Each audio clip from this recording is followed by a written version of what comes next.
जनता ने no confidence UPA के खिलाफ 2014 में और 2019 में उठाए और उनको हराए।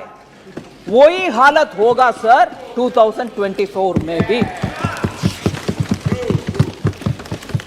सर कल जब माननीय गृह मंत्री जी बात कर रहे थे, ये यूपीए के नाम क्यों बदलने का आवश्यकता हुई उसका बहुत विस्तार से बोले। मैं उसका एक जिक्र करना चाहती हूं सर। वो INDIA सिर्फ उनका नाम का सैंक्टिटी के लिए ढूंढ रहे हैं, क्योंकि यूपीए मतलब जनता को याद आ रहा, वो करप्शन, वो भतीजावाज, बाय क्रोनिज्म, डायनास्टी, फैमिली, वो सब आ रहा कि ले आओ INDIA, जिसका पूरे नाम बहुत सारे लोग बोल नहीं पा रहे उन्हीं के यहाँ। मगर मैं ये बात सामने रखना चाह रही हूं कि कितना इनका कॉन्ट्रडिक्शन है।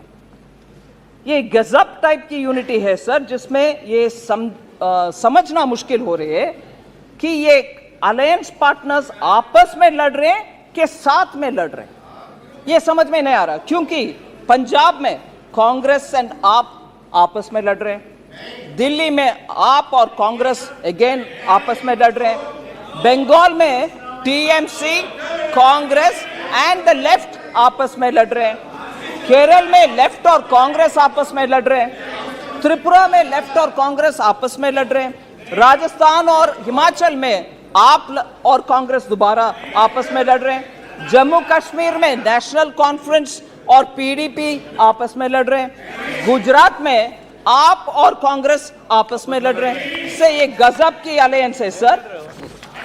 इसका उदाहरण इसमें सर एक्चुअली कर्नाटका के हेल्थ मिनिस्टर आए थे।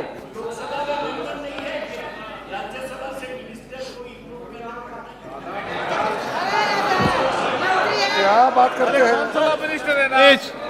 क्या प्रोफेसर सौगता राय को मैं याद दिलाना चाह रही हूं, मंत्री नहीं प्रधानमंत्री इंपोर्ट करते थे राज्यसभा से डॉक्टर मनमोहन सिंह को, याद रखिए ना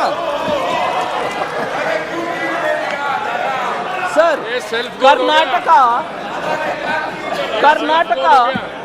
कर्नाटका का हेल्थ मिनिस्टर आए थे दिल्ली में मोहल्ला क्लिनिक देने के लिए, और वो जाकर के बोले ये इसमें कुछ स्पेशल नहीं है, कुछ अच्छा भी नहीं है, हम डिसअपॉइंटेड है। ये लड़ने का उदाहरण एक है सर। सर जनधन योजना लॉन्च करने के बाद सर अगस्त 2014 में, फिर डिजिटल इंडिया लॉन्च करने के बाद 2015 में, Bharat has become a passive, no longer remains a passive adopter of technology, but it is an active provider of technology पूरे दुनिया का।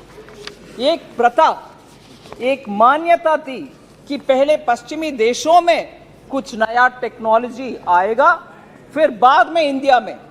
ये सोच बदल गई है अभी, क्योंकि आप देख रहे हैं sir globally unified payment interface के ऊपर कितना वाहवाही तारीफ हो रही है। एंड आज हम UPI को फ्रांस को एक्सटेंड कर रहे हैं, सिंगापुर को दे रहे हैं, ऑस्ट्रेलिया के साथ उसको उपयोग कर रहे हैं, कनाडा को उपयोग कर रहे हैं, हांगकांग, ओमान, कतार, USA, सऊदी अरेबिया, UAE और यूनाइटेड किंगडम भी उसमें रुचि लेकर के उनमें से कौन सा ऐसा एक स्टैक से एक निकाल सकते हैं जो उनको उपयोग में आएगा।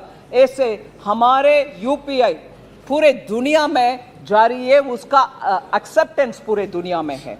डिजिटली हम एडवांस्ड है, डिजिटल पब्लिक गुड्स के विषय में G20 में भी बहुत तारीफ हो रही है, और IMF उनके स्टेटमेंट में ये मान रहे हैं कि डिजिटली हम बहुत सारे काम करने के बाद एक्चुअली आज लोगों को दुनिया के लिए हम स्टैंडर्ड सेट कर रहे हैं।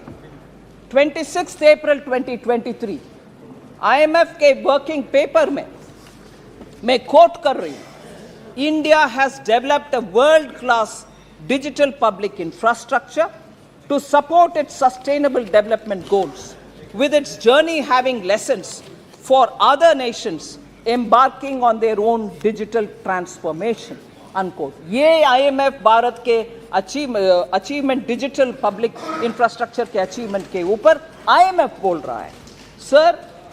इसीलिए मैं बोल रही हूँ हमारे policy to support startups has helped in building this digital infrastructure, and that can be seen. The recognized startups in India have increased 19 times between 2016-17 to today. And from importing technology, India is now exporting technology to countries which so need it. आज हमारे देश में record